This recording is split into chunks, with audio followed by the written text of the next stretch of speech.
तो इस वक्त बहुत बड़ी खबर आ रही है। खास सरकारी जो कर्मचारी हैं उनके लिए प्रधानमंत्री मोदी ने कर्मचारी संघों के साथ अभी बैठक की और सरकार अब एक नई पेंशन स्कीम लेकर आ रही है। ये एनपीएस की बात नहीं कर रहा हूं, यूनिफाइड पेंशन स्कीम। दरअसल खाका मूलतः पुरानी पेंशन योजना का है, लेकिन विपक्ष ना ले उड़े इसका क्रेडिट, इसीलिए नाम रख दिया गया है यूनिफाइड पेंशन स्कीम। और पुरानी पेंशन योजना के तहत जिस तरह से आपकी बेसिक पे का आखिरी जो तनख्वाह थी, बेसिक पे थी, उसका 50% आपको बाकायदा पेंशन के तौर पर मिला करता था, वही अब किया जाएगा।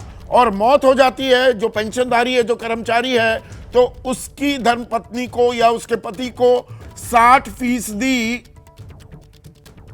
अमाउंट भी मिलेगा।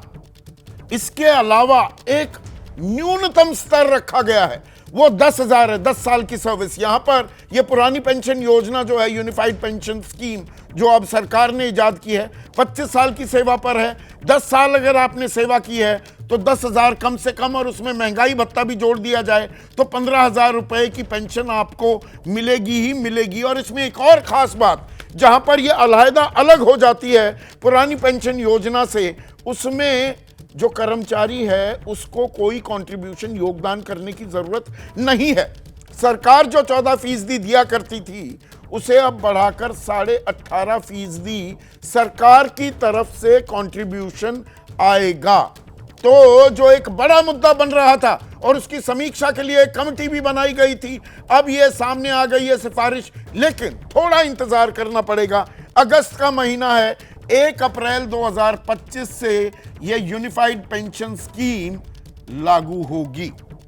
और मेरे साथ मेरे सहयोगी अंकित गुप्ता जुड़ चुके हैं। अंकित, यूनिफाइड पेंशन स्कीम कह रही है सरकार की कंट्रीब्यूशन को छोड़ दो, तो दरअसल ये पुरानी पेंशन योजना वापस आ रही है। वो नाम इस्तेमाल नहीं कर सकते कि विपक्ष ले उड़ेगा सारा क्रेडिट, पर यहां पर सरकार झुकती दिख रही है। पर बड़ी खुशखबरी सरकारी कर्मचारियों के लिए भी। जी बिल्कुल, करीबन 25 लाख सरकारी कर्मचारियों के लिए एक बड़ी खुशखबरी है, क्योंकि लगातार ओपीएस एक ऐसा मुद्दा था। संदीप, हमको भूलना नहीं होगा कि पिछले जो है, अगर हम जो 4-6 सालों के चुनावों की बात करते हैं तो वहां एक बड़ा मुद्दा रहा था, चुनावी मुद्दा रहा था। फिर चाहे वो हिमाचल की बात हो या अन्य राज्यों की बात हो, हाल ही में जो लोकसभा चुनाव खत्म हुए तो वहां पर भी ये एक बड़ा मुद्दा रहा था। और अब सरकार की तरफ से ऐलान किया गया है, लेकिन जिस बात का आपने जिक्र किया ना कि पुरानी बोतल में एक तरीके से नया जो उसमें जो सामग्री भर करके बेची जा रही है, और बताया ये जा रहा है कि शराब नाम बदल दिया है। शराब पुरानी है, थोड़ा सा उसका फॉर्मूला बदला है।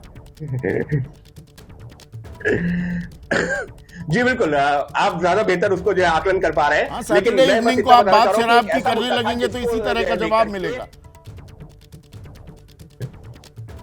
संदीप जी, मैं हालांकि जो है सरकारी कर्मचारियों के लिए इस समय निश्चित तौर पर जश्न का माहौल जरूर होगा। हाँ। और शायद वो लोग इसको और ज्यादा अच्छे से कोरिलेट कर पाएंगे। लेकिन फिर भी अगर हम जो है उसके बात करते हैं, यानी कि सरकार की स्कीम की बात करते हैं, तो बताया क्या गया? बताया यह गया कि ओल्ड पेंशन स्कीम को लेकर के और न्यू पेंशन स्कीम को लेकर के जो टोटल राजनीति चल रही थी, तो न्यू पेंशन स्कीम के आने के बाद में जो तमाम तरह की आपत्तियां थी उसको लेकर के एक कमेटी का गठन किया गया, स्वामीनाथन कमेटी का गठन किया गया। उसके बाद में देश ने दुनिया भर में क्या क्या मॉडल्स अपनाए जाते हैं उस पर चर्चा की गई, और यहां पर भी हमारे देश में भी जो तमाम स्टेक होल्डर्स हैं उनसे बातचीत करने के बाद में इस निष्कर्ष पर पहुंचे। लेकिन संदीप, हमको जो है यह भी नहीं भूलना होगा कि विपक्ष ने इसको एक राजनीतिक मुद्दा बना दिया। और जब आप नई पेंशन योजना लेकर आए थे तब आपने ये सारी समीक्षा और वर्ल्ड वाइड जो एक्सपीरियंस है उनका फायदा क्यों नहीं उठाया?